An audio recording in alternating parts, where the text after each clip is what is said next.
E aí galera, começando mais um vídeo aqui do canal TV Juan. O meu nome é Juan e começando mais um vídeo para vocês exclusivo de um documentário que eu quero mostrar para vocês, que é muito interessante, alucinante, né? O documentário se chama Na Trilha dos Hobbits, né? Dos seres humanoides que vivem na ilha da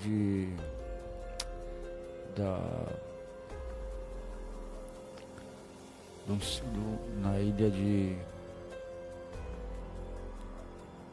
documentário dos hobbits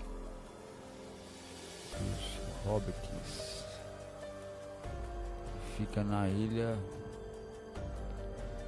eu quero mostrar aqui,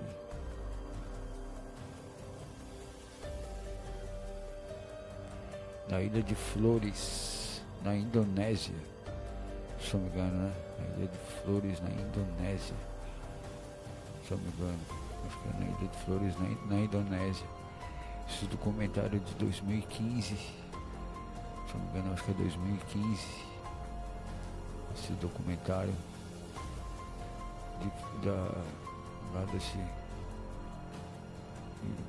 da Indonésia de Flores. Então a gente vai ver esse documentário com vocês aí, né? A gente vai ver esse documentário com vocês, assistir juntos esse documentário. Antes de começarmos, deixe seu like, se inscreva-se, ative o sininho, né? Que isso ajuda bastante, né? E vamos fazer bater essa meta dos 2 milhões de likes. Dependendo dessa gentileza de vocês, deixa o like aí, galera. Tem muita gente que não tá deixando like. Deixe o seu like quando for assistir o vídeo. Deixa o like, se inscreva-se e ative o sininho, que isso ajuda muito aqui o canal a ter um alcance maior aqui na plataforma do YouTube. Depende dessa gentileza de vocês, é de graça, não custa nada. Então quanto mais like vocês deixarem, quanto mais gente se inscreverem, isso vai ajudar a gente a ter um alcance maior na plataforma do YouTube. Dependemos dessa gentileza de vocês, para a gente ter um crescimento maior aqui na plataforma. Dependemos dessa gentileza, né? E não esqueça também de ativar o sininho para o YouTube recomendar os meus vídeos cada vez para mais pessoas. E antes de começarmos, que baixe a vinheta. TV Juan.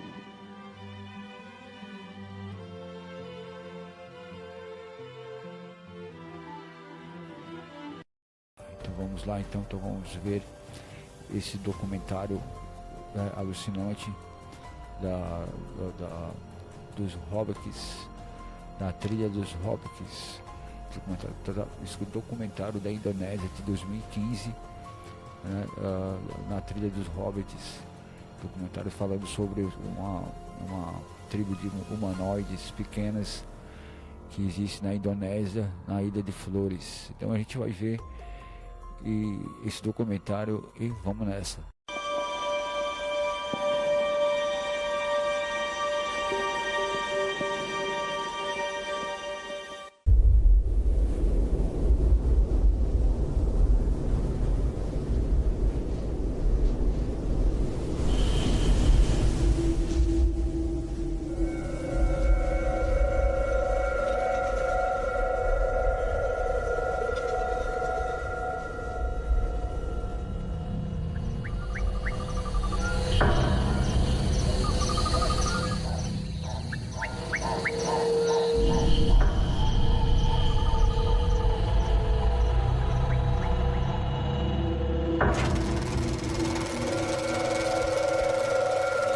Em 1977, 3 cientistas entraram na selva de Flores, na Indonésia, para estudar aves.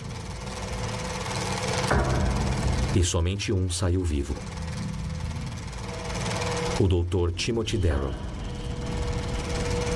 As autoridades encontraram um dos integrantes desaparecidos da equipe de Darrow. O cadáver estava mutilado, quase irreconhecível. Os investigadores nunca encontraram os restos mortais da outra vítima. Tim Darrow foi acusado de homicídio duplo e suspeito de canibalismo. Daryl se declarou inocente durante todo o julgamento. Ele alegou que o culpado era outro. Ele tentou convencer o tribunal de que as criaturas da selva eram as responsáveis, que um mito da região havia assassinado seus amigos. Ninguém acreditou em Tim Daryl, no que ele alegava ter visto, no que ele alegava ter matado seus amigos. O que ele disse que viu era impossível. Corre! Mas eu acredito que Timothy Daryl estava dizendo a verdade. Na Trilha dos Hobbits.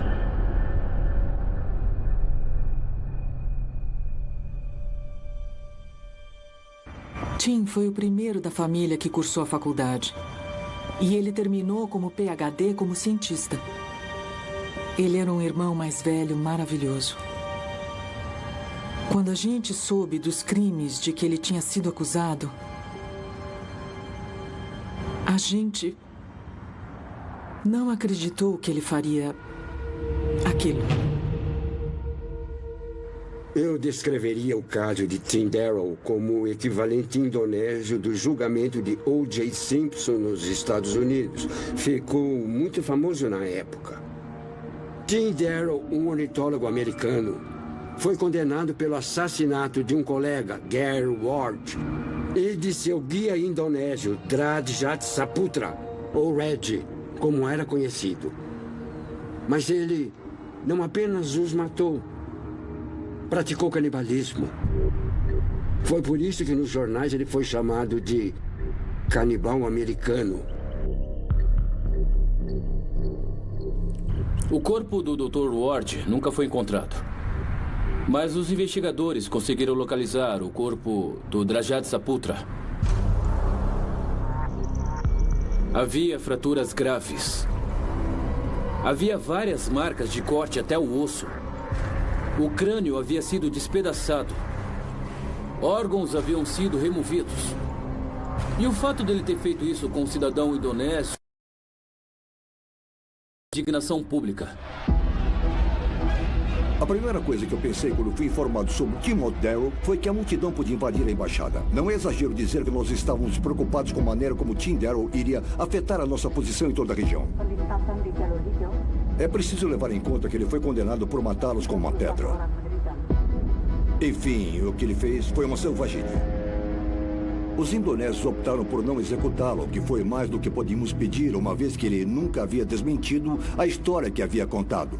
O Tim Daryl saiu da selva coberto de sangue, contando uma história delirante. Aquilo era um mito. O álibi dele era um mito. Ele não convenceu ninguém de nada, só de que ele era muito doentio, muito perturbado. Na época em que eu comecei a trabalhar em Flores, quase 25 anos depois da condenação, ele era considerado um personagem do tipo Coronel Kurtz, do filme Apocalipse Now. Tim Daryl era um ornitólogo americano louco que entrou na selva e matou os amigos. E depois alegou que os culpados eram homenzinhos selvagens das árvores. Eu fui a Flores fazendo parte da equipe de pesquisa de Wallingot.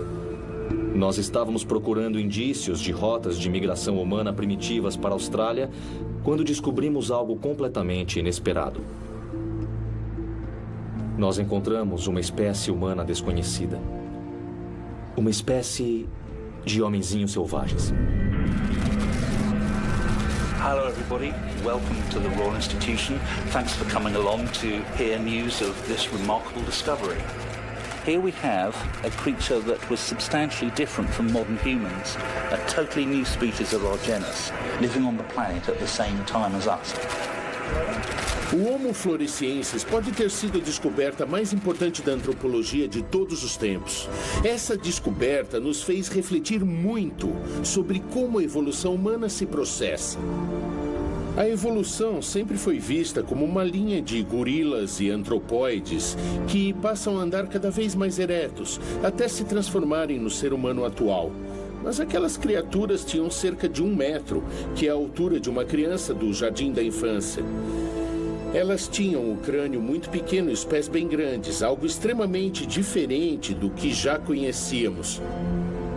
O nome científico é Homo floresiensis, que significa homem de flores. Mas nós os apelidamos de hobbits, como os personagens dos livros de Tolkien, por motivos óbvios. Só que esses hobbits não eram como o Bilbo Bolseiro com seu cachimbo e seu colete, morando numa toca distinta e recebendo a visita de magos. Eles eram bem ferozes, porque precisavam ser. Vivendo num mundo pré-histórico e perdido, cheio de predadores e de perigos. Havia um lagarto gigante parecido com um dragão de Komodo, só que 3 vezes maior. Eles caçavam ratos gigantes do tamanho de um cachorro médio e provavelmente também caçavam uma espécie de elefante anão da ilha, chamado Stegodon. Eles eram selvagens e tinham que ser, eles viviam num mundo muito selvagem. Nós sabemos que eles caçavam animais grandes. Nós encontramos ossos de Stegodon ao lado dos restos de hobbits. Também encontramos as armas de pedra que eles usavam para caçar. Lâminas e pontas de lança feitas de sílica. Também encontramos indícios de braseiros na caverna, portanto, eles usavam ferramentas e também o fogo. Eram inteligentes. O Homo floresiensis viveu até cerca de 20 mil anos atrás, o que em termos de evolução é um piscar de olhos. Aqui nós temos o último vestígio de um mundo pré-histórico, caminhando no planeta ao mesmo tempo que nós. Imediatamente nós percebemos que os vestígios de hobbits mudariam definitivamente o nosso entendimento da história da humanidade. Todos os cientistas australianos ficaram eufóricos, mas alguns cientistas indonésios tiveram uma reação bem diferente. Eles ficaram em silêncio, hesitantes e alguns até visivelmente perturbados. Então, pela primeira vez, eu ouvi falar do Ebu Gogo.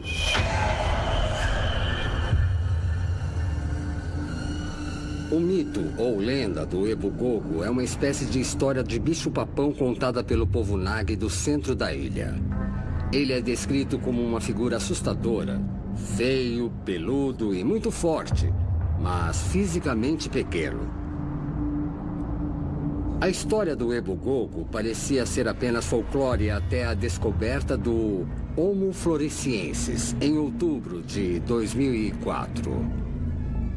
In Flores, there are legends that speak in great detail about the existence and behavior of a creature they called Ebu Gogo that were about a meter tall and interacted with the modern islanders. Until they found this creature, they would have dismissed them as just tales of leprechauns, but no longer. O achado em si foi notável. Fisicamente, parece haver uma semelhança entre o Homo floresiensis e o Ebu Gogo. Os dois são baixos, bípedes eretos e só existem na Ilha de Flores. Portanto, é uma correspondência possível. Seria possível o mito ser real? Que o Ebu Gogo fosse o hobbit que nós encontramos? Foi aí que eu comecei a investigar.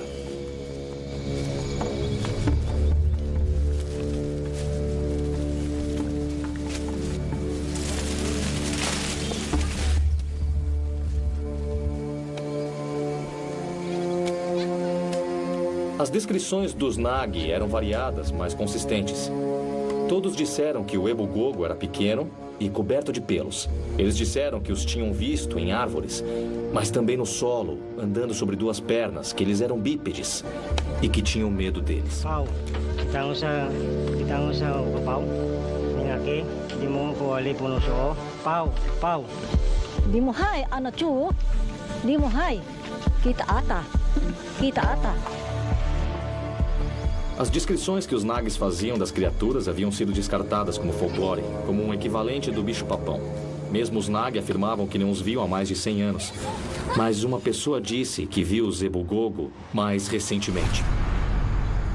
Um cientista americano que entrou sem querer na aldeia deles em 1977.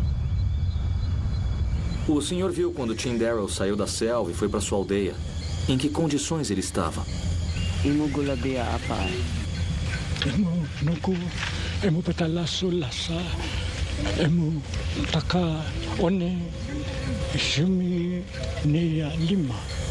Ele contou o que tinha acontecido com ele na selva?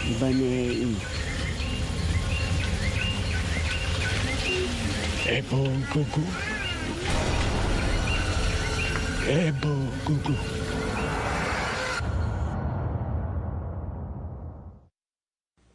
Essa aqui é a lâmina de pedra que foi encontrada dentro do cadáver de Drajat Saputra. As autoridades ligaram Tim ao crime quando encontraram essa lâmina idêntica na mochila dele.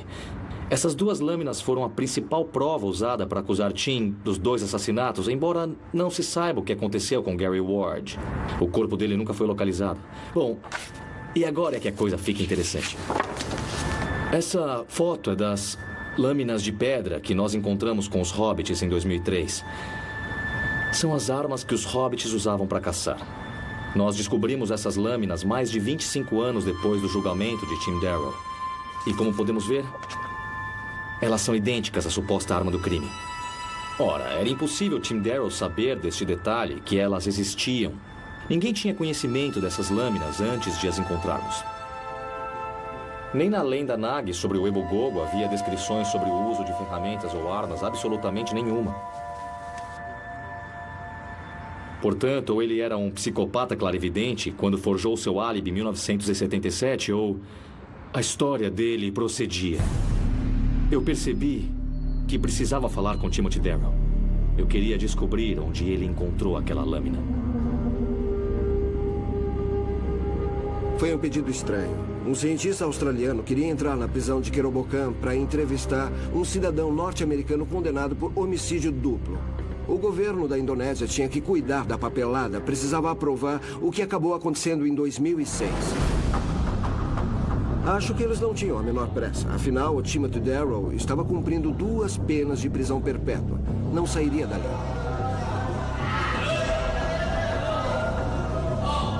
Mandaram Tim Darrow para a prisão de Kerobokan. Não é um lugar de reabilitação, é onde as pessoas são mandadas para morrer.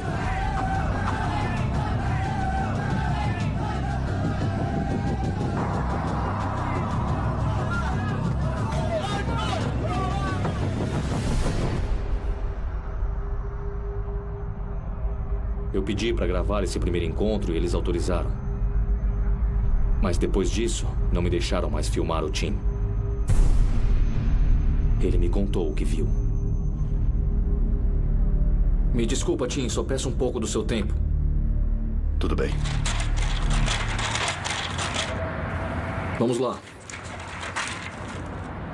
O que você achou que fosse? Eu achei que fosse uma espécie de macaco. Há orangotangos na Indonésia, mas não em Flores, e não era um orangotango. Era menor, mais escuro, coberto de pelos escuros, menos no rosto. E os olhos... Quando o vimos de perto, percebemos que era inteligente, dava para ver. E não estava com medo. Estava vindo para cima da gente. Eu sabia o que diziam do Tim. Ele é psicopata, delirante, provavelmente esquizofrênico. Mas eu tenho que admitir que não estava preparado para achá-lo tão convincente. E foi naquele primeiro encontro que o Tim me contou que ele usou uma filmadora durante a expedição. Ele disse que tinha filmado. Não só viu, mas filmou também. Seria possível Tim Darrow ter capturado provas concretas de que os hobbits tinham sobrevivido até 1977? E se eles existiam naquela época? Será que existem até hoje? Será que ainda existe outra espécie de homem escondida num dos lugares mais inacessíveis do planeta? Eu tinha que descobrir.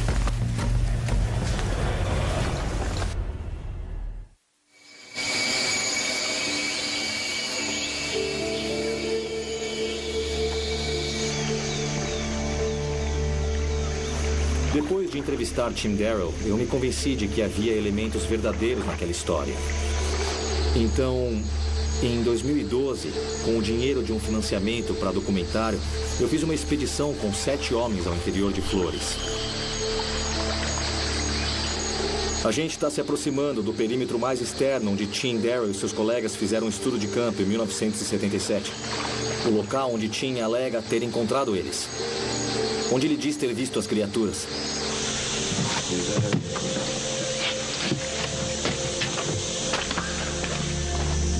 O nosso objetivo era simples. Reconstituir os passos de Darrow e procurar indícios de populações vivas de Homo floresiensis. Mas por que fazer uma expedição quando tantos a consideravam uma empreitada inútil? Porque mamíferos considerados extintos são encontrados até hoje. O saola, por exemplo, é uma espécie de bovino que se acreditava ter sido caçada até a extinção há muito tempo por causa dos chifres peculiares. Uma câmera remota capturou imagens de um saola na natureza em 2014. Outro exemplo é o cupri, supostamente extinto há quase 1000 anos, foi descoberto embrenhado na selva cambojana. Essas espécies encontraram um jeito de resistir em ambientes inexplorados. Por que não poderia ter sido assim com os hobbits? Mesmo hoje, quando se acredita que os cientistas já esquadrinharam todos os arbustos e chacoalharam todas as árvores do planeta, continuam surgindo animais de grande porte que nunca haviam sido descobertos. Logo, não está descartada a hipótese de que criaturas humanoides de pequeno porte vivam em alguma selva sem terem sido detectadas. E se eles existiam, eu tinha que encontrá-los. Em várias ocasiões eu conversei com o Dr. Hornbock sobre a minha cobertura do caso Darrow. Ele queria saber tudo que eu lembrava. Eu até passei a ele alguns dos meus contatos da época, quando ele me pediu mais informações. Foi durante uma viagem de pesquisa que durou 8 semanas ao interior da ilha para estudar aves. Eles eram ornitólogos. É uma profissão muito cordata. Não é o tipo de formação que se esperaria de um assassino. Nós estávamos estudando o impacto que o reflorestamento começava a provocar na população das águias. Nós pesquisávamos os efeitos para o pós-doutorado.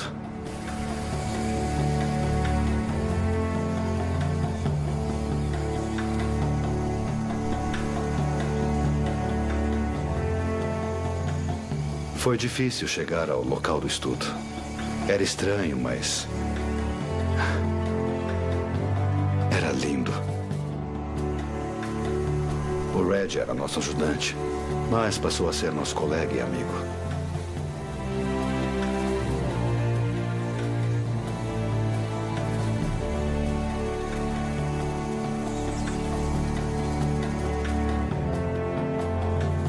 A nossa verba era para observar as águias, mas procurávamos uma coruja que não era vista há quase um século. A Otus alfredi. Acreditava-se que ela estivesse extinta, mas o Red jurava que tinha visto uma em outra expedição. Estávamos torcendo para encontrar uma, gravar o som do pio e, quem sabe, até filmá-la.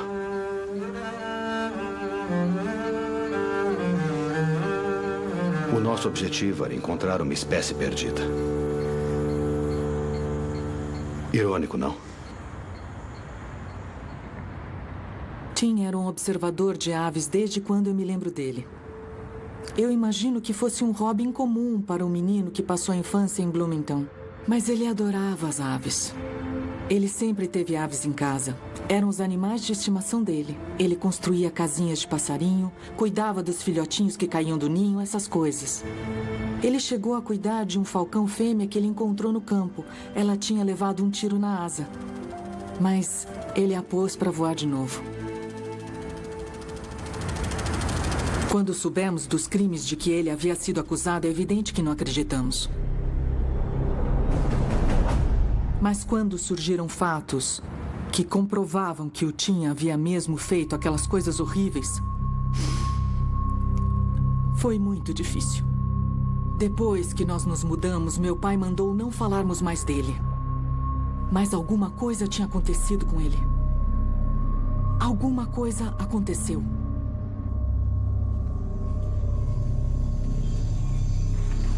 Fui eu quem viu primeiro. Olha lá.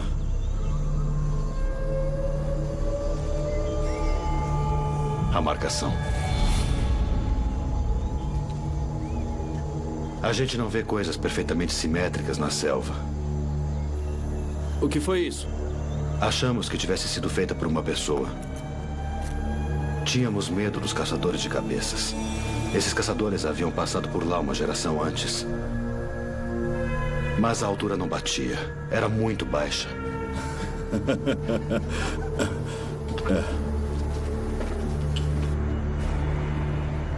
Você pode desenhar essa marcação no papel?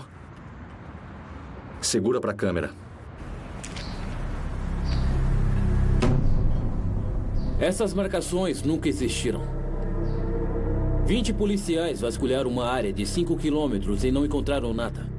E mesmo que tivesse encontrado, como afirmar que o Dr. Darrow não as tivesse feito?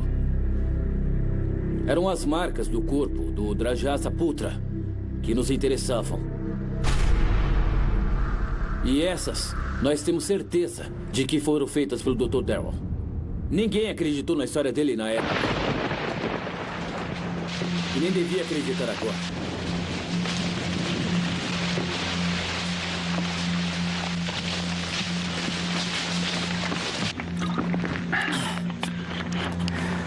Seguir o mapa que o Tim nos deu está sendo mais difícil do que eu imaginava.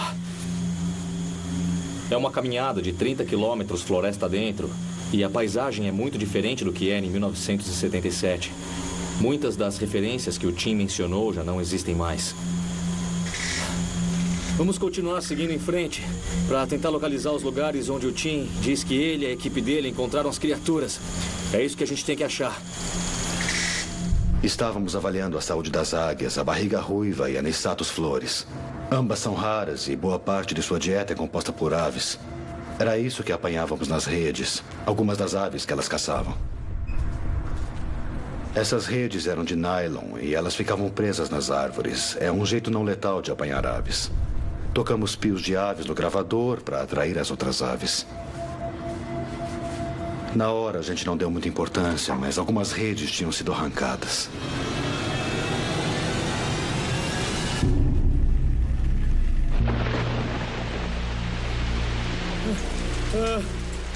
Esse aqui é o rio que o Tim mencionou. Significa que a gente está perto do local do encontro com a criatura. Demorou muito mais do que a gente esperava para chegar a esse ponto da selva. Mas a gente está aqui. Pessoal, vamos lá! Vamos começar! Você ia começar a me contar sobre a primeira vez que o viu. Acordamos e seguimos a nossa rotina normal. Fizemos a ronda do fim do dia e saímos para ver se tinha alguma ave nas redes. Foi quando nós ouvimos.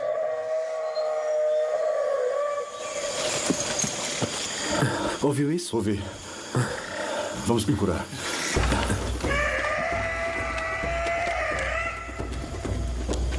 A primeira coisa que eu fiz foi tirar a filmadora da bolsa.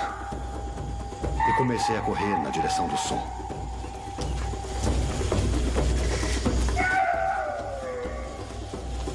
Chegamos até onde tínhamos armado uma rede e ela estava no chão. Foi aí que as marcações na árvore chamaram a minha atenção. Elas não estavam lá quando armamos as redes de manhã.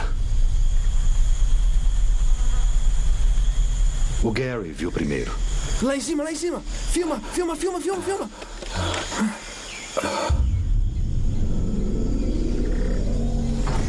Onde? Cadê? Você viu, Red? Quem disse que você filmou? Acho que deu. Estava longe, mas eu acho que deu. Droga, Red! Você não viu nada? Hã? Era macaco? Me disse que era do macaco. Eu me lembro de ter pensado que era bom demais para ser verdade. Claro que a câmera tinha se perdido.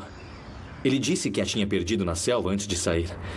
E eu confesso que, àquela altura, eu achei que se ele estivesse delirando, aquilo seria muito conveniente.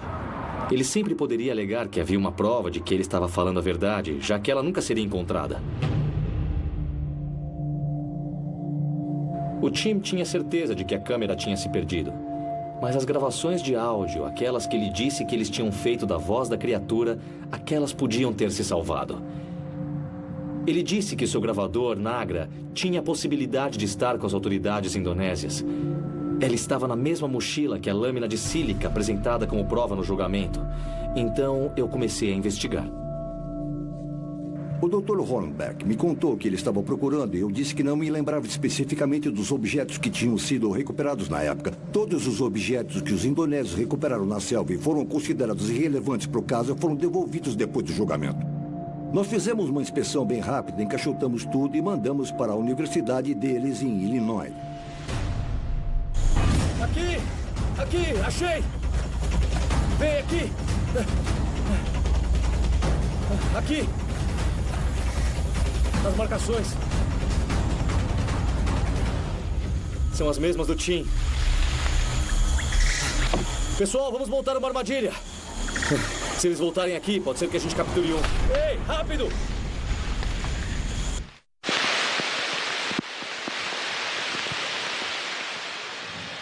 Aqui é o local onde o Tim Darrell filmou a criatura e gravou o grito dela. As marcações são exatamente como ele descreveu. E se forem marcações territoriais, há uma grande chance deles voltarem. E se voltarem, mesmo, é assim que a gente vai capturar um. Em vídeo. Quando o sensor infravermelho dessas câmeras automáticas captarem qualquer movimento, elas começam a gravar. E a gente pretende instalar câmeras em todos os lugares onde o time encontrou a criatura, como aqui. O time viu a criatura no solo, por isso instalamos câmeras aqui embaixo. Ele também viu nas árvores, então vamos instalar lá também. Ali em cima, ali em cima. Filma, filma, filma, filma. Nós logo percebemos que era uma coisa diferente, uma coisa nova. Não se parecia com o orangotango nem o gibão, mas tinha movimentos parecidos e pulava de galho em galho. Mas não havia macacos em Flores. Nós achamos que valia a pena procurar, porque podíamos ter descoberto uma nova espécie. Paramos de monitorar as águias, até paramos de procurar a coruja de Flores. Sabíamos que estávamos perto de uma descoberta importante.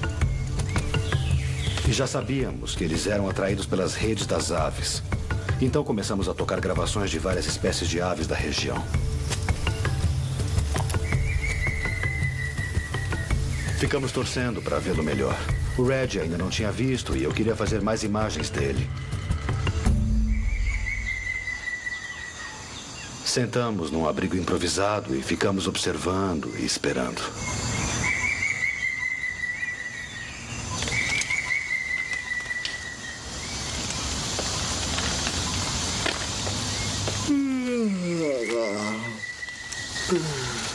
Nós íamos ficar esperando o tempo que fosse necessário.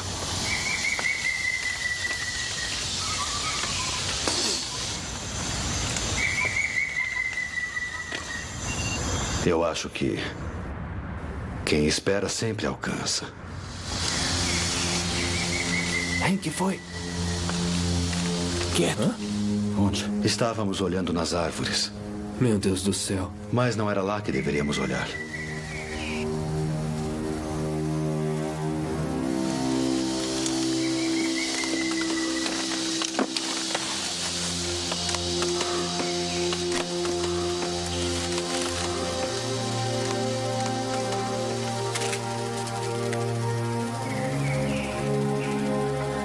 Nós o vimos e ele nos viu e ficou olhando pra gente.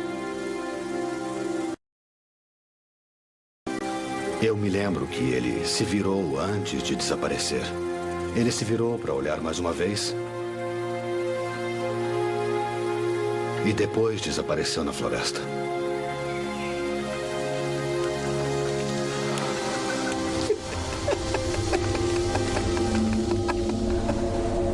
E aí nós ouvimos.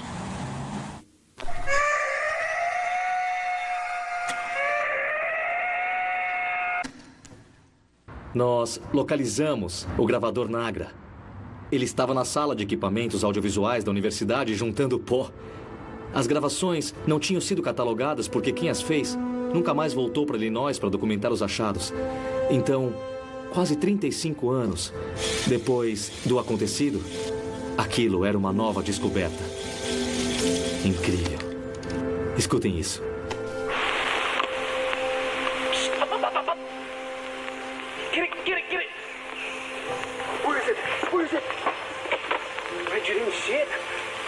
you got that?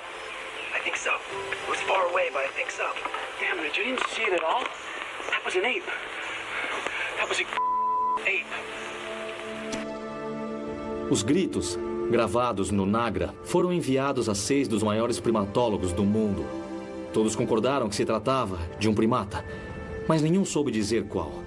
Logo, havia alguma coisa desconhecida ali, pelo menos desde 1977, e eu achei que seria possível usar a gravação para ver se ele ainda está lá, hoje.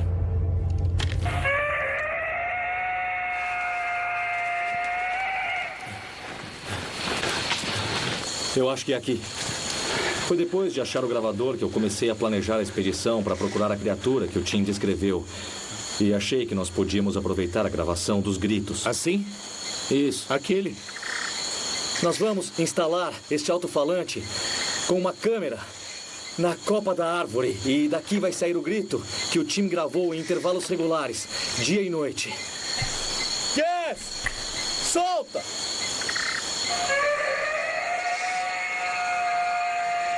Essa é a nossa isca. A gente espera que ela atraia um deles até nós. Yes! De novo!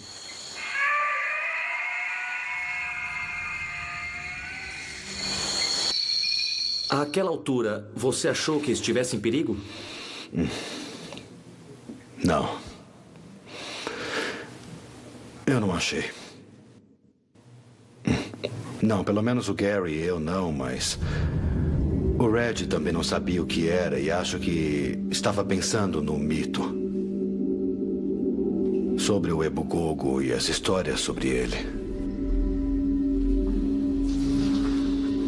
Ele estava assustado. Perguntei se ele estava bem e ele disse que não estava gostando, que a criatura ficou olhando pra gente como um animal com medo. Eu disse que ela deveria estar curiosa. Nós também éramos uma novidade para ela. Disse que ele deveria estar eufórico, pois tínhamos achado uma nova espécie. Eu disse que iríamos ficar famosos. Aí ele sorriu. No alto. Onde? No alto. Nossa, tô vendo. Lá em cima. Tô vendo. Meu Deus. A gente encontrou uma das antigas plataformas de observação deles. Essa é uma das plataformas que o Tim Darrow e seus colegas construíram há 3 décadas. Eles usavam para observar águias das copas. A gente vai subir para ver de perto.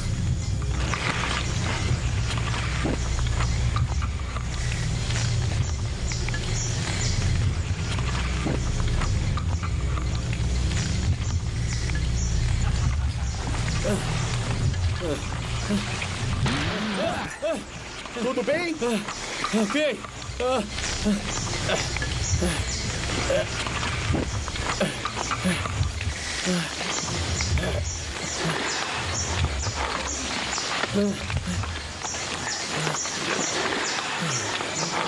Ei! Tinha alguma coisa aqui!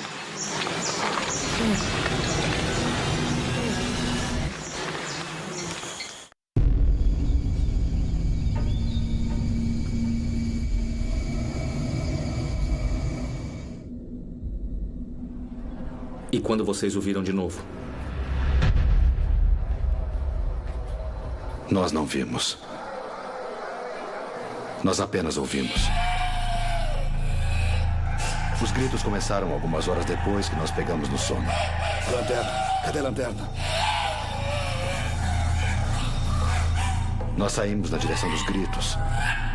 Tinha lua, mas não dava para filmar, então nós levamos o gravador.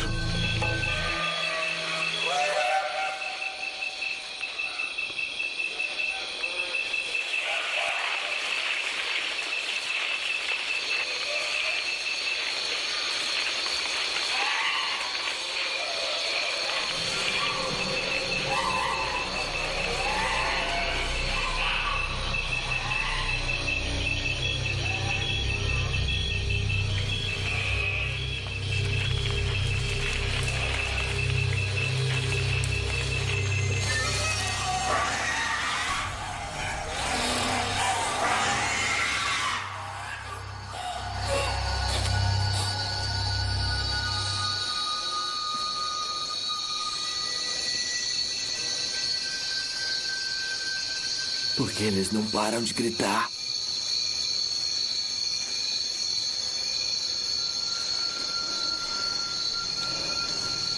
Três vezes. É.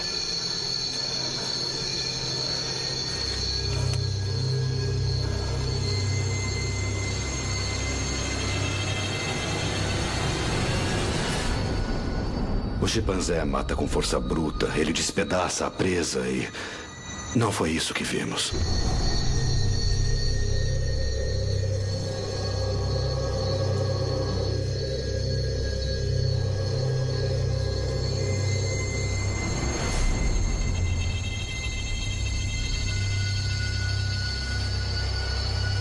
Meu Deus.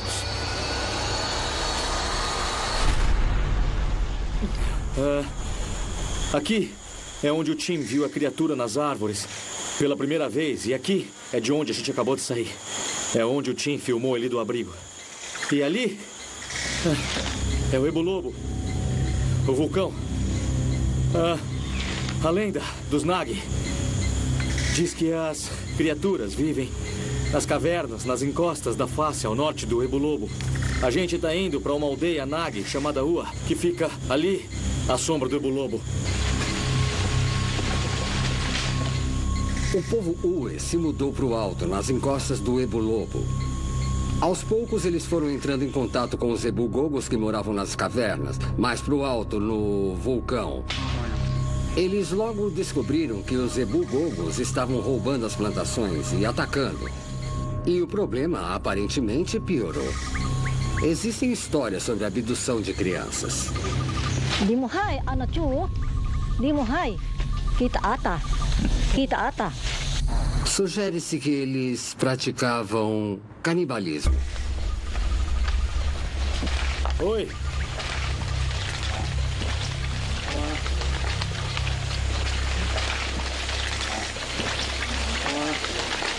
Joe, filma aqui.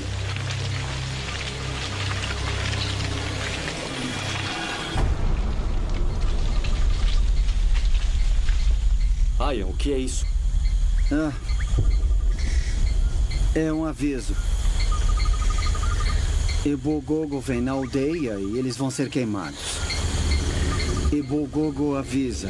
Se madeira pode ser queimada, eles também podem.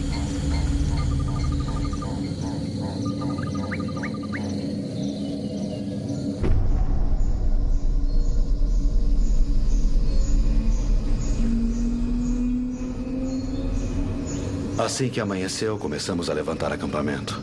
Foi quando o Red viu.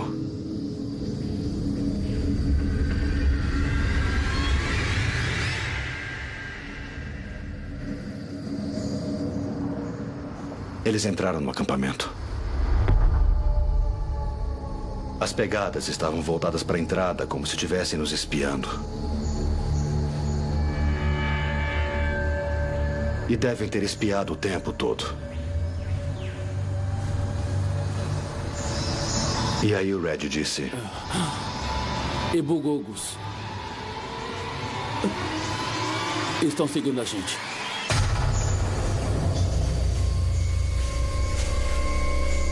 Nós queríamos sair de lá.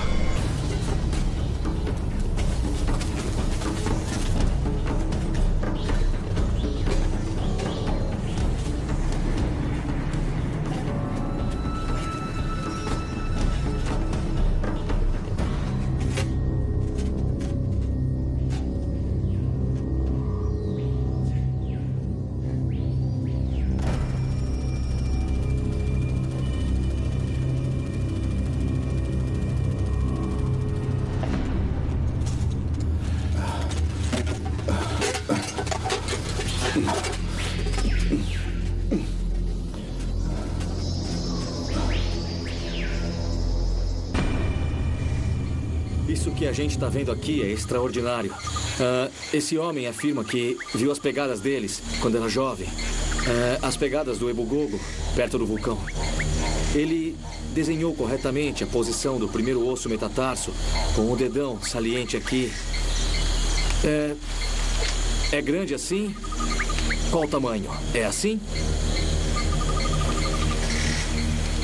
Ele identificou corretamente o tamanho. Pergunta se ele pode nos levar nas cavernas onde puseram fogo neles. Miufonga gomona, tu kami sa liliawa. Kami nega monawali. Lá no Kazele. Não, eles não vão mais lá. É que os últimos que foram não voltaram mais.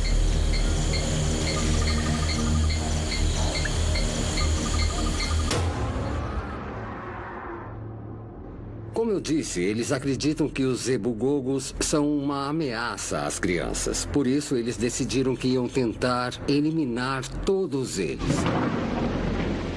Segundo essa história, o povo Ui pôs fogo na caverna onde viviam os Zebugogos e esse foi o fim deles. Mas essa história tem variantes. Dizem que um casal de Ebugogos, macho e fêmea, escapou do incêndio e que os seus descendentes estão ainda vivos.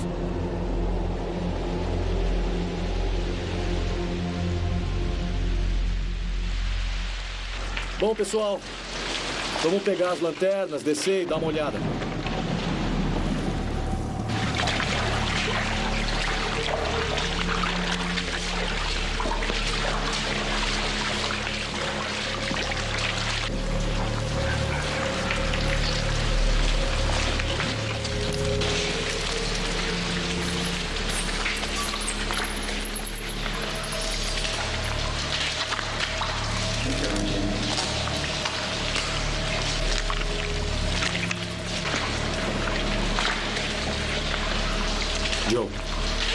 Joe, vem cá.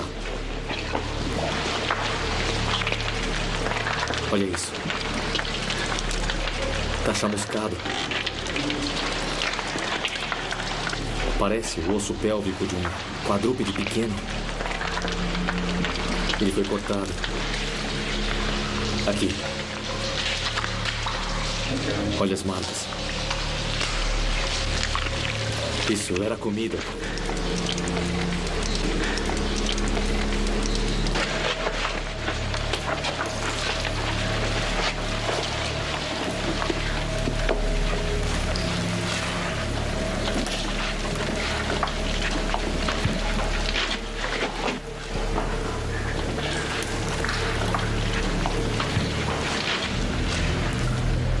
Tá chamuscado. Aqui já pegou fogo.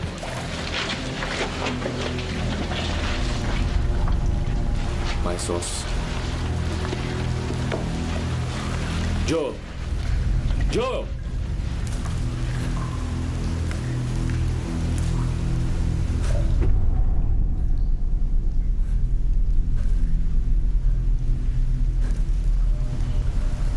É uma mandíbula e um maxilar humano. Adulto. Provavelmente homem. Dá pra ver que é atual pelas obturações prateadas nos molares.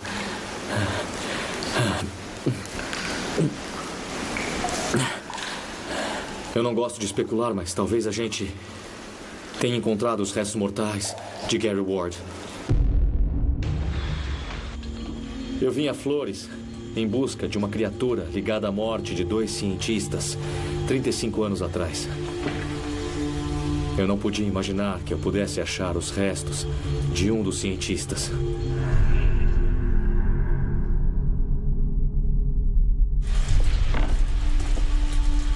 A gente improvisou uma mala com a caixa da nossa pistola.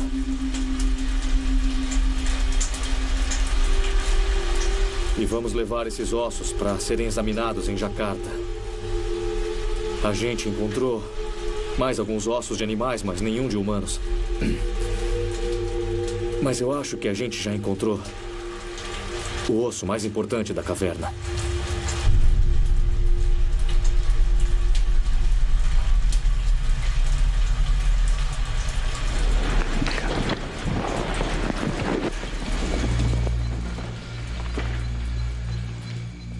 Eu resolvi ir embora de Flores assim que possível. Mas antes tem um último lugar que a gente precisa instalar as câmeras. O local com o marco, onde foi encontrado o corpo mutilado de Reggie Saputo. Nós andamos o mais rápido possível. O Red estava convencido de que eles estavam seguindo a gente. Droga, pera um pouco. Eu nunca o vi tão alterado.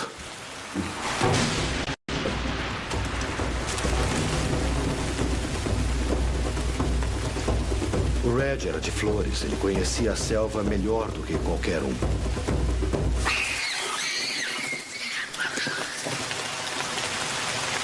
Quando vi que ele estava com medo, eu também fiquei com medo.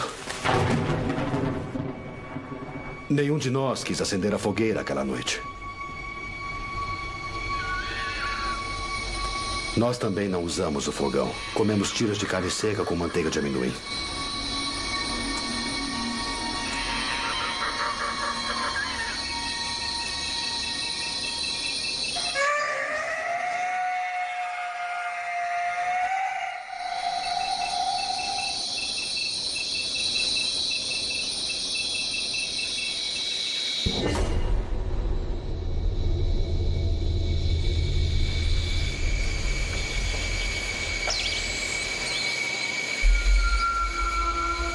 Foi aqui que o corpo de Reg Saputra foi encontrado.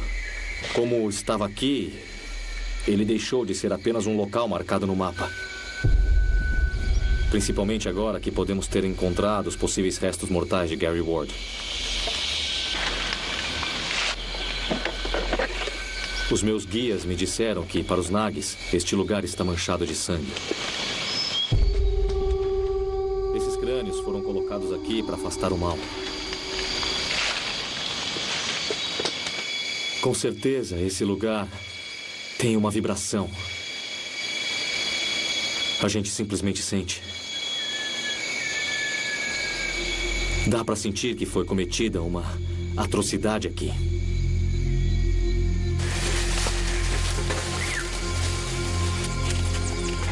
Naquela tarde, chegamos a um lugar mais conhecido, a plataforma, o centro da nossa área de estudo. Eu me lembro que fiquei realmente aliviado quando a gente voltou a um lugar que nós já conhecíamos.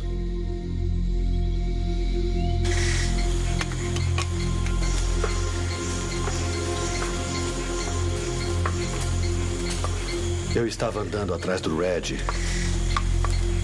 e de repente ele parou. Ficou paralisado. O que foi? Psiu, quieto.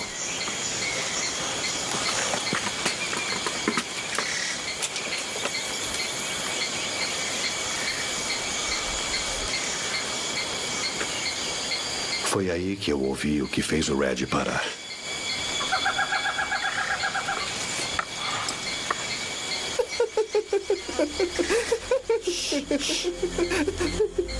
Ela não estava extinta. Nós a achamos. Fomos os primeiros em quase 100 anos a avistar a coruja de Flores. Nós íamos gravá-la. Bem em frente à plataforma. Eu já vi. E eu queria ser o primeiro a filmá-la.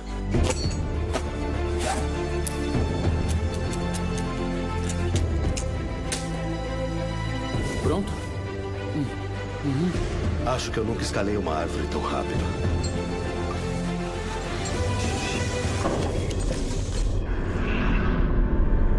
Foi aí que eu vi. Eles tinham acabado de sair de lá. Ainda escorria a seiva das marcações. Mas antes de fazer um sinal pro Red, eu ouvi um chiado.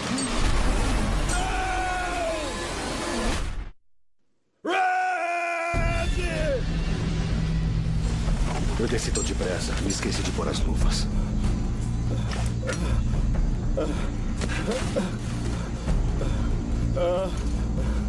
Eu não sabia o que tinha acontecido. Achei que tivesse sido um defeito no equipamento e que a corda do Red tivesse arrebentado.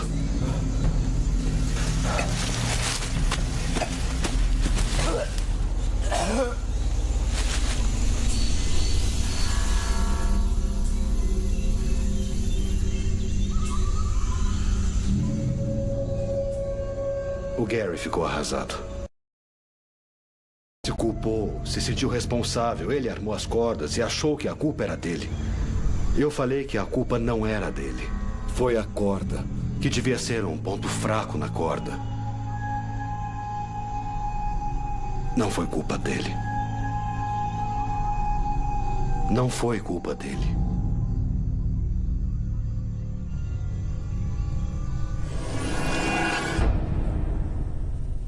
A corda encontrada na cena do crime havia sido cortada. E foi o Dr. Darrow que a cortou.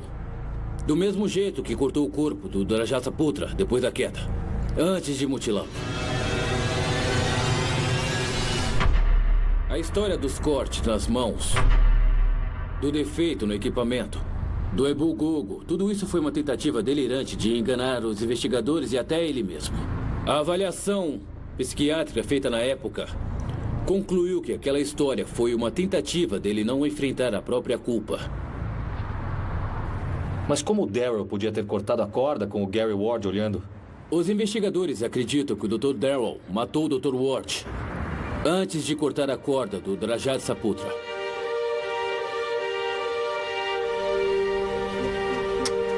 Com as câmeras instaladas, nós fomos embora de Flores e voltamos a Jakarta para examinar os ossos que coletamos.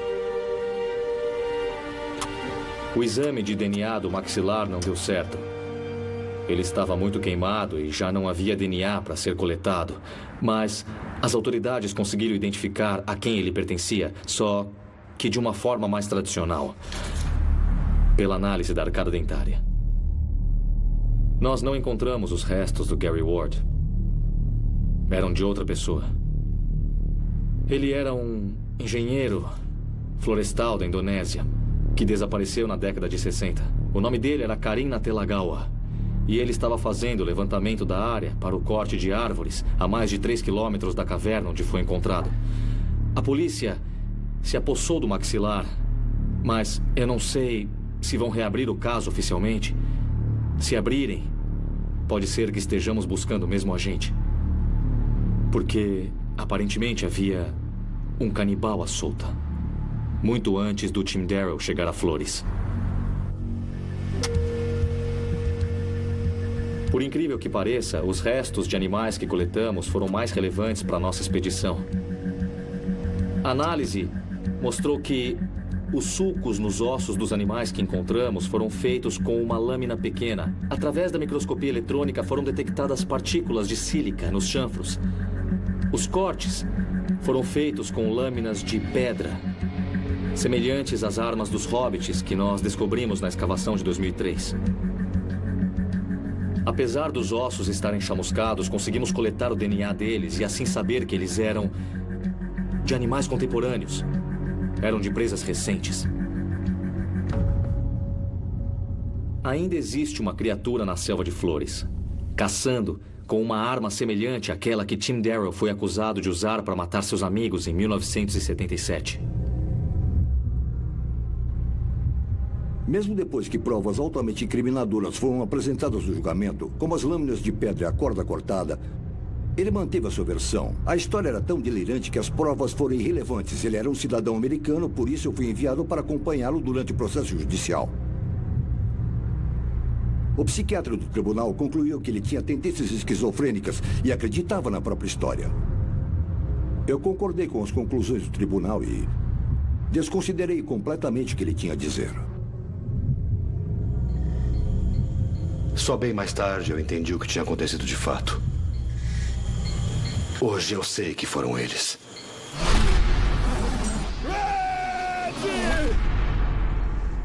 Eu sei que eles cortaram a corda. Depois da análise dos ossos, eu fui me convencendo cada vez mais que alguém ou alguma coisa, e não Tim Darrow, havia cometido os crimes. Então, antes de voltar a Flores para verificar as câmeras, eu fui conversar com a Perna Pawiti. A Perna teve uma participação fundamental na investigação do caso em 1977. A Perna se aposentou, mas estava disposto a me ajudar a reconstituir os passos de Tim Darrow. O papel que ele teve, num caso de fama internacional, era motivo de muito orgulho. Ele foi consultor da nossa expedição Ele guiou o levantamento que nós fizemos durante um dia na selva para nos ajudar a planejar o roteiro da expedição inteira. Aqui é o lugar onde foi encontrado o corpo de Reggie Saputra. Eu quis examinar mais uma vez as lembranças que a Perna tinha da investigação. Queria saber se ele se lembrava de algum outro detalhe que pudesse ajudar no que estava se tornando uma tese a favor da absolvição de Tim Darrow.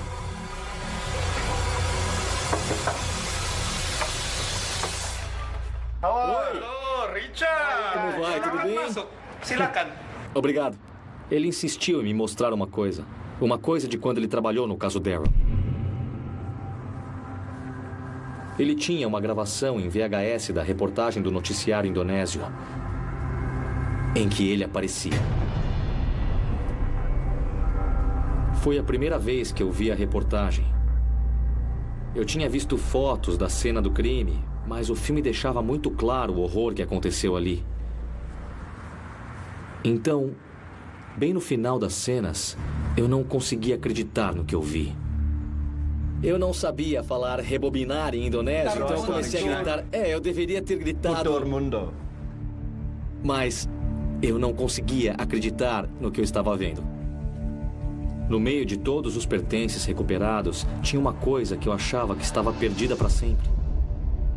A câmera. A filmadora que o Tim disse que tinha perdido quando fugiu da selva. Ela estava lá. Foi encontrada a algumas centenas de metros do local do acampamento.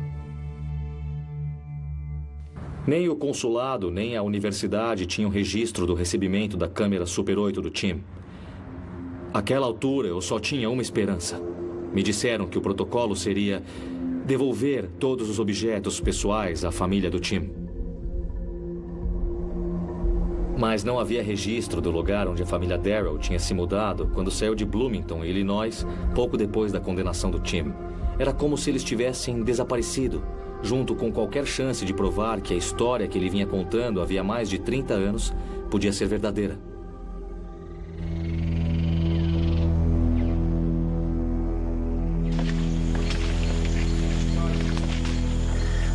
Nós voltamos a Flores em setembro de 2012 para ver o que as câmeras tinham gravado na selva. De todas as chances que nós tínhamos de reunir provas definitivas da existência da criatura, essa era a melhor.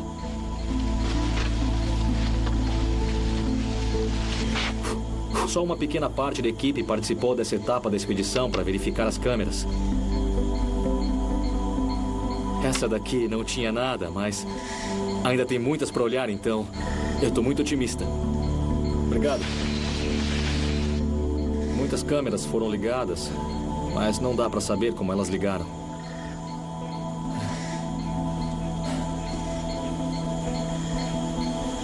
Tem mais câmeras para a gente ver nos próximos dias, então ainda temos chance de encontrar alguma coisa.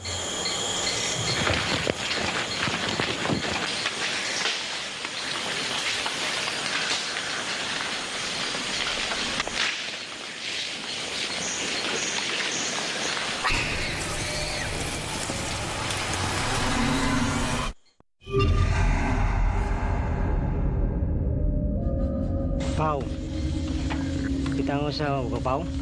Ningake, di mo ko ali puno so. Pau, pau.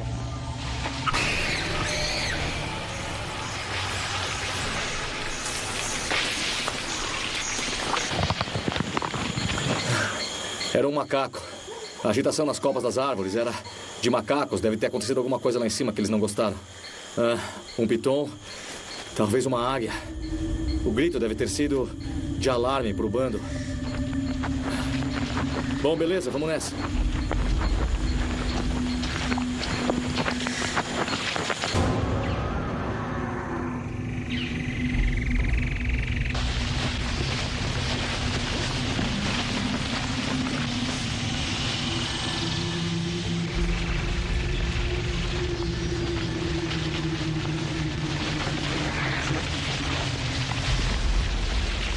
No alto! O que foi?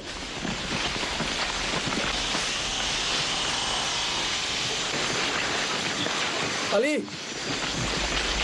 Dá pra pegar lá em cima? É uma sacola! É uma sacola de corda.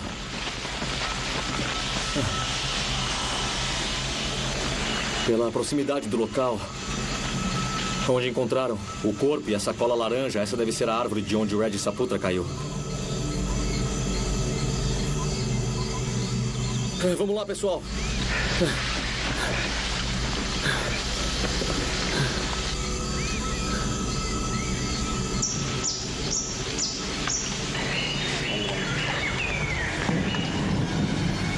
Aqui em cima! Eles estiveram aqui! Eles acabaram de passar aqui! Ai, cara! O time Daryl não fez essas marcações.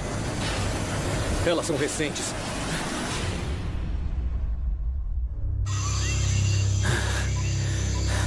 Beleza, então...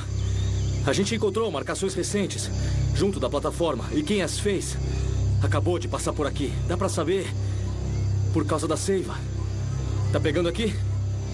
Então, a gente instalou uma câmera lá em cima na esperança de que ele volte. E a gente vai vigiar essa área de perto.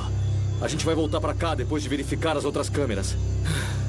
Encontrar essas marcações, pra mim, foi a confirmação de que as criaturas que eu procuro ainda estão aqui. São as criaturas que o Tim Daryl descreveu e estão perto. Então, a gente tá vibrando muito, mas também meio apreensivos, porque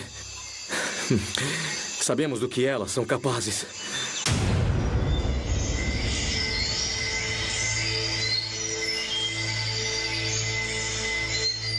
Passamos a noite sentados ao lado do Red. Em parte por causa do choque, em parte por causa dos dragões. Não havia muitos dragões de Komodo lá em cima, mas havia. E eles farejam um morto a quilômetros.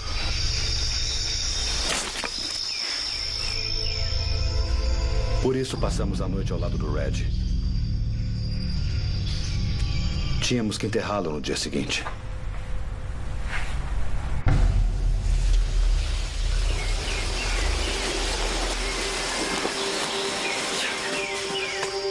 Tínhamos que enterrar o Red.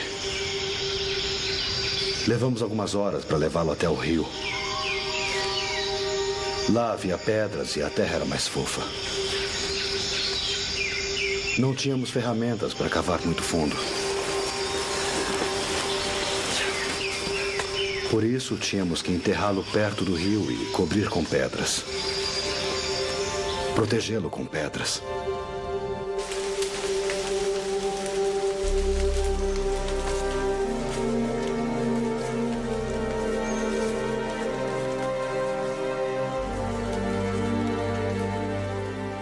Nem o Gary, nem eu éramos muito religiosos, mas fizemos uma cruz com galhos.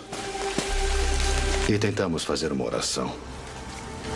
Agradecemos por ele ser um colega tão valioso e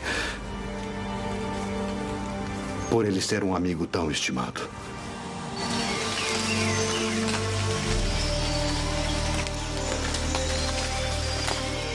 Eu tinha levado a filmadora. Achei que poderia ajudar na localização caso a família quisesse mandar buscar o corpo. Ou quem sabe se eu tivesse a chance de mostrar para a mãe dele, poderia dar um pouco de consolo a ela.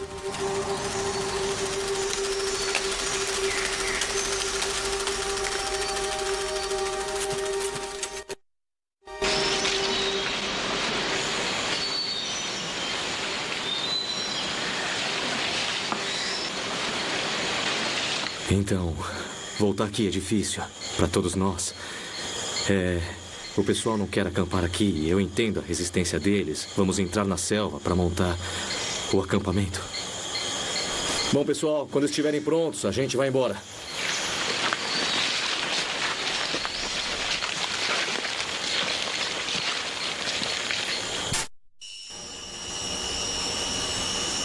A gente vai acampar aqui essa noite. Todo mundo tá mais irrequieto com os sons que ouve. Inclusive eu. Eu percebi a diferença no clima desde que a gente encontrou as marcações. Esses homens cresceram ouvindo essas histórias, então acho que para eles é muito forte. E ao mesmo tempo, claro, eu tô ansioso para verificar o restante das câmeras. Mas imagino que sair daqui.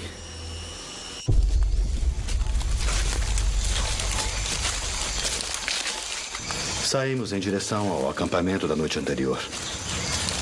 Nós parecíamos dois sonâmbulos, ainda em choque pelo que tinha acontecido.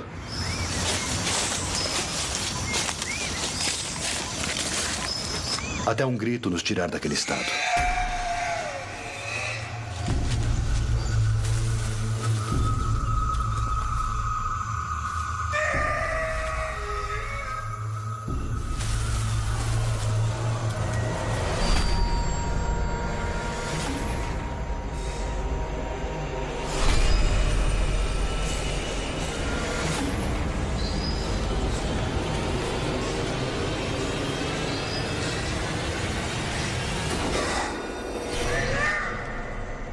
Nós o vimos voltando pelo caminho que tínhamos feito.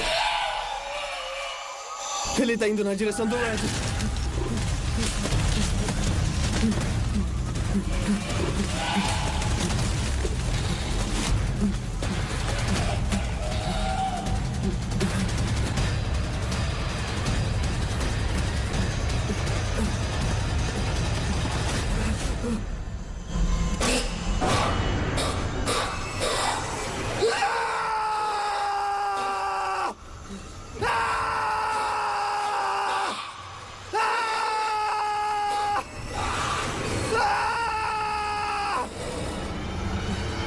Gary!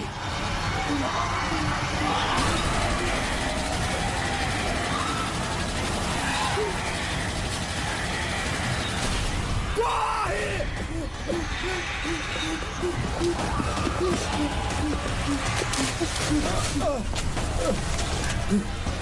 Vamos embora que a filmadora! Deixa a porra da câmera! Vamos embora! Por aqui!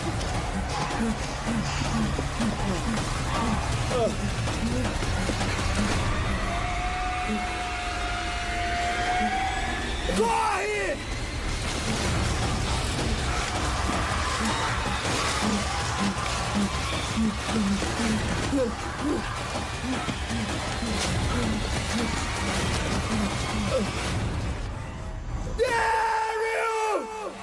Gary! Gary! Aqui! Gary! Achei que fosse um eco.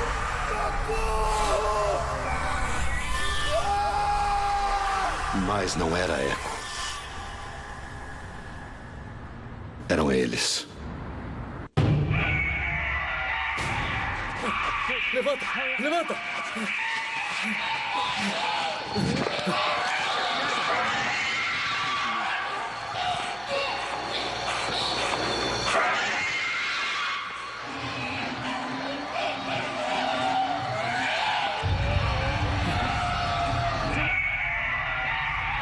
Não façam nada! Vem! Vem!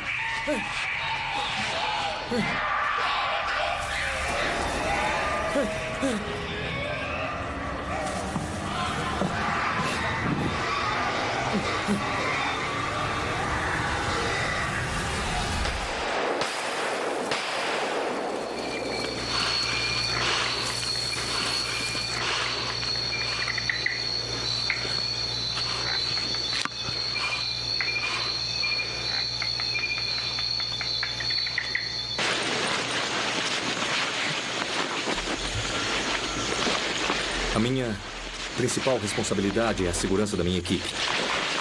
E, sinceramente, eu também não estou morrendo de vontade de ficar aqui. A gente vai voltar.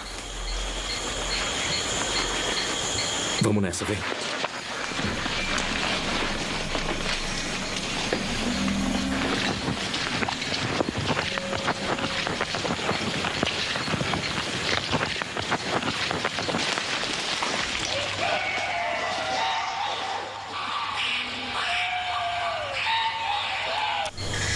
Nós mandamos analisar o áudio das imagens e confirmamos. Os gritos que nós gravamos são idênticos aos que o Tim Darrow e sua equipe gravaram neste Nagra aqui em 1977. Eles foram emitidos pelas mesmas criaturas. E apesar de todo o entusiasmo, Eu percebi que a questão agora estava muito além do mero interesse científico. Os gritos, as marcações, o fato de os restos de animais que nós encontramos serem recentes, essas descobertas podiam auxiliar no caso Tim Darrow. Elas confirmavam a versão dele dos fatos. O Dr. Hornbeck me mostrou as descobertas dele, que eram extraordinárias, sem nenhuma dúvida. Mas, em termos legais, elas eram circunstanciais. Não eram suficientes para reabrir um caso de homicídio de 35 anos.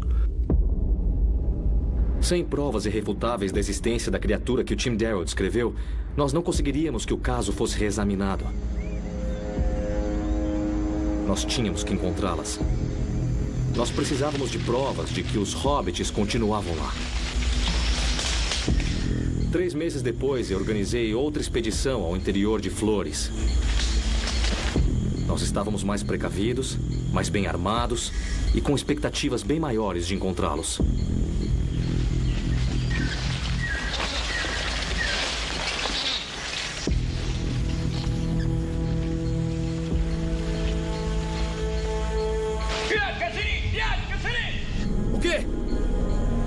O que foi?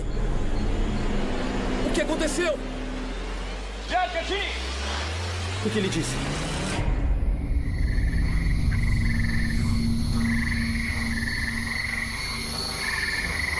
Eu me lembro de ficar agachado no meio da selva em total escuridão. Eu não sabia se devia acender a lanterna ou não. A ideia de atraí-los me apavorava. Acho que foi nessa hora que eu tive mais medo. No fim, acabei acendendo. Eu cobri o facho com a mão para poder olhar a bússola que estava na bolsa. Depois disso, eu apaguei a lanterna e comecei a andar de novo.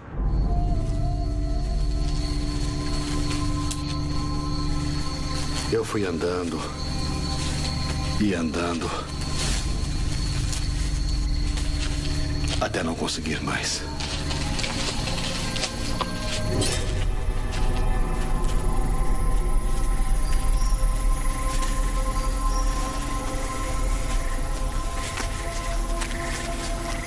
No dia seguinte, um pouco depois de o sol nascer, eu percebi que havia acertado.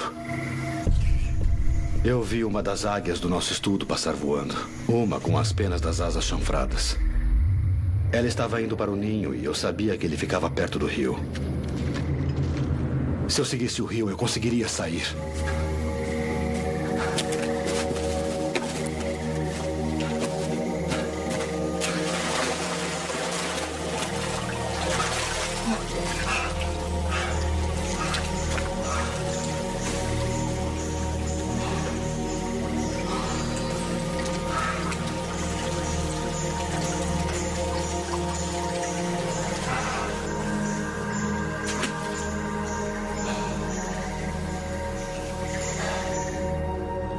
Eu fiquei num canal longe das margens e longe das árvores.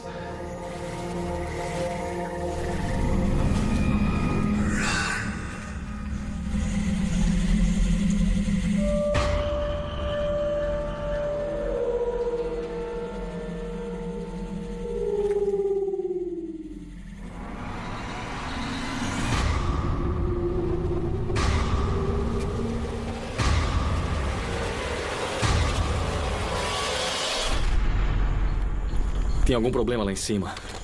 Eu não sei o que é, não dá pra entender o que os caras falam. Eu vou subir pra ver.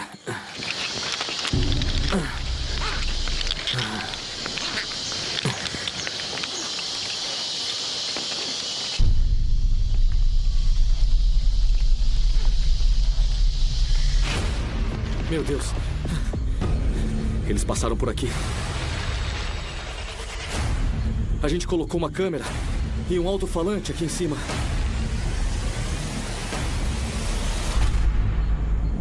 E eles sumiram.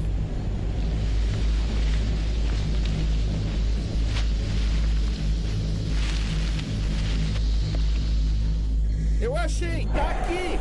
Achou?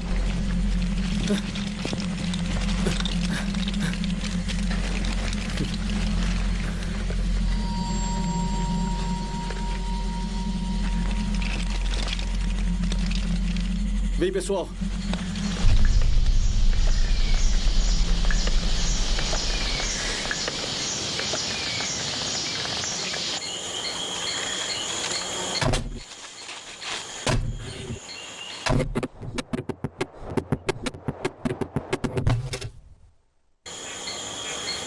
Alguma coisa conseguiu arrancar essa câmera da árvore, arrancar a força.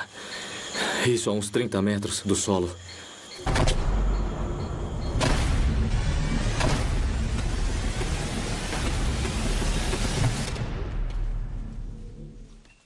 Nós provamos que tinha alguma coisa ali, mas não provamos exatamente o que era.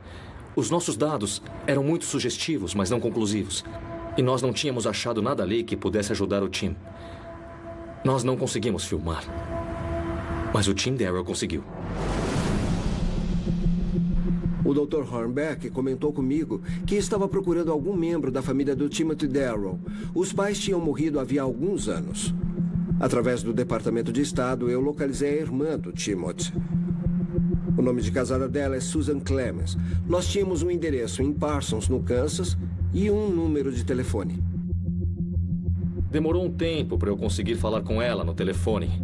Quando eu falei, expliquei que eu tinha motivos para acreditar que o Tim tinha falado a verdade. Eu não conseguia processar tudo aquilo. Não. Ele viu meu irmão. Meu pai não deixava a gente nem falar o nome dele. Era como se ele estivesse morto. Ele disse que tinha visitado o Tim na prisão e que acreditava nele.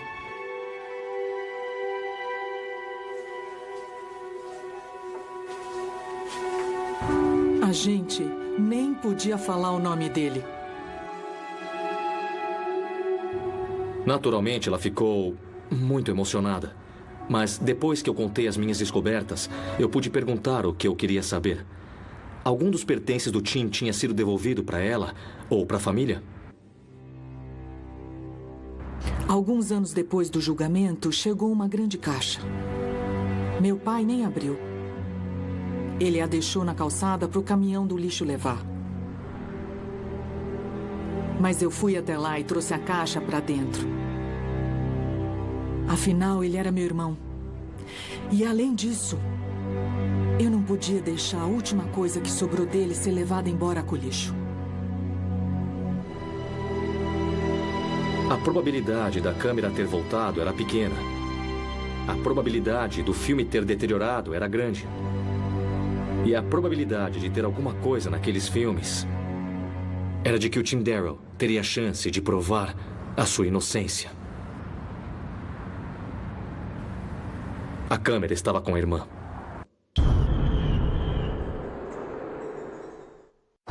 Joe Lambert.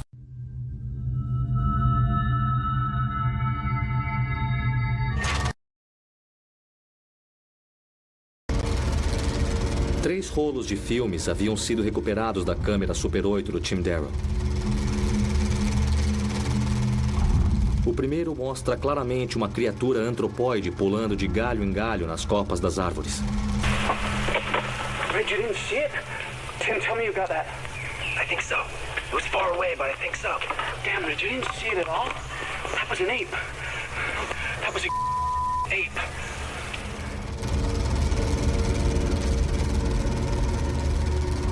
O segundo rolo foi filmado do abrigo onde eles atraíram a criatura com pios de aves. Nele, claramente foi filmado uma criatura bípede. Ela andava sobre duas pernas.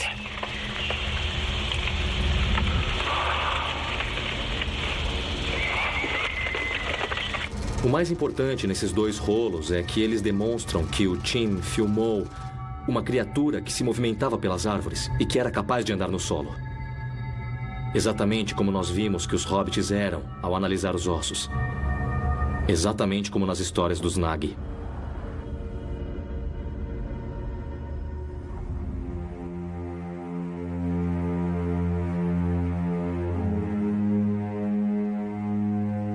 O que seria essa criatura gerou muita discussão.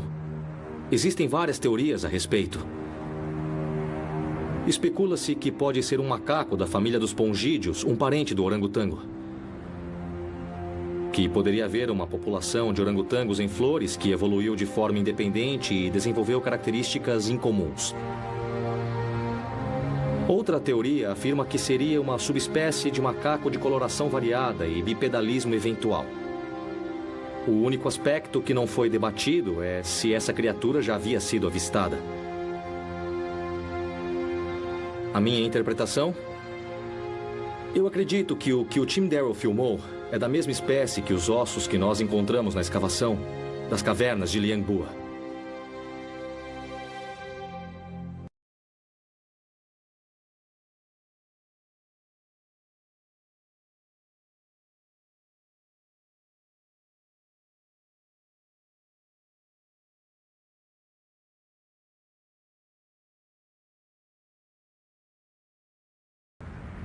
E trariam importantes consequências para o caso do Tim.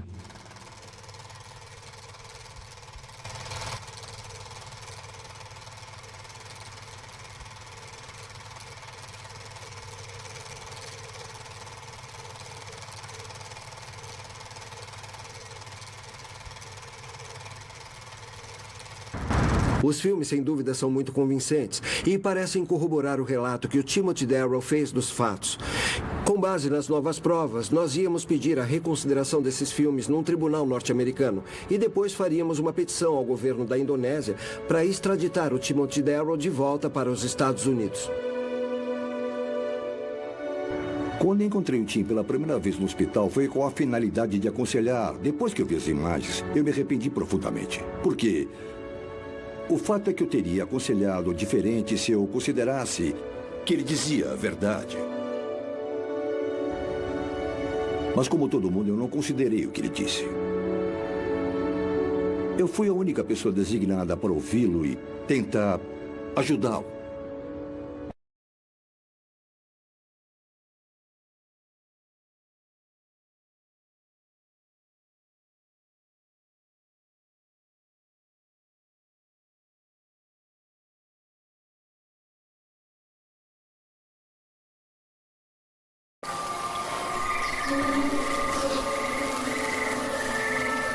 Ele ficou ali 1 minuto sem se mexer.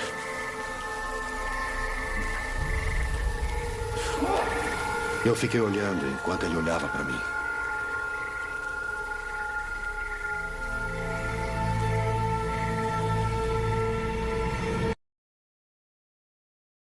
Então é isso aí, galera. Espero que tenham gostado desse documentário da trilha dos Hobbits da ilha da Indonésia, lá da ilha de Flores, na Indonésia, né? Que aconteceu esse caso aí. E espero que tenham gostado desse documentário alucinante da trilha dos Hobbits, né? na ilha de Flores, na Indonésia. Espero que tenham gostado. Não se esqueça de deixar o seu like, de se inscreverem, de ativar o sininho. Isso ajuda muito aqui o canal a ter um alcance maior na plataforma do YouTube. Quanto mais like, quanto mais gente se inscreverem, né, isso ajuda bastante. Quanto mais gente deixar o seu like, quanto mais gente se inscreverem, isso vai ajudar a gente a ter um alcance maior aqui na plataforma. A gente depende disso, dessa gentileza de vocês, né? E não se esqueça também de ativar o sininho para o YouTube recomendar os meus vídeos, né, que isso ajuda bastante o YouTube a recomendar os meus vídeos cada vez para mais pessoas. E comentem o que vocês acharam desse documentário, né, da Discovery, da trilha dos Hobbits, desses humanoides pequenos que tem na ilha de Flores, na Indonésia. Espero que tenham gostado e até o próximo vídeo. Estamos juntos e valeu!